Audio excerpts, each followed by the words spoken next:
দীর্ঘ ১৭ বছরের অপেক্ষার পালা শেষ করে অবশেষে দেশের মাটিতে পা রাখতে যাচ্ছেন বিএনপির ভারপ্রাপ্ত চেয়ারম্যান তারেক রহমান। সবকিছু ঠিক থাকলে আগামী ২৫ ডিসেম্বর ঘটতে যাচ্ছে তার স্বদেশ প্রত্যাবর্তন।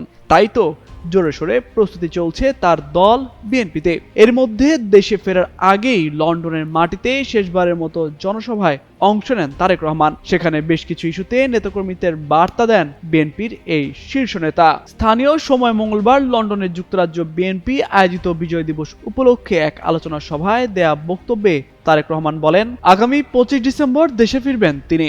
দেশে ফেরা উপলক্ষে যুক্তরাজ্যে বিএনপির নেতাকর্মীদের এয়ারপোর্টে বিদায় দিতে ভিড় না করার অনুরোধ জানিয়েছেন বিএনপির ভারপ্রাপ্ত চেয়ারম্যান। কারণ এয়ারপোর্টে গেলে একটি হট্টগোল তৈরি হবে এবং মানুষ জানবে যে এরা সবাই বাংলাদেশি। এতে করে দেশের সুনাম নষ্ট হবে বলেও জানান তিনি। আরো বলেন, যারা সেদিন এয়ারপোর্টে যাবেন না, এই অনুরোধ যারা রাখবেন তারা দল ও সর্বোপরি দেশের স্বার্থে সম্মানের প্রতি মর্যাদা রেখেছেন বলেই ধরে নেবেন বিএনপির এই শীর্ষ নেতা। আর নিষেধ করার পরও যারা যাবেন তারা ব্যক্তিগত স্বার্থের জন্যই সেখানে গিয়েছেন বলে ধরে নেবেন তারেক রহমান।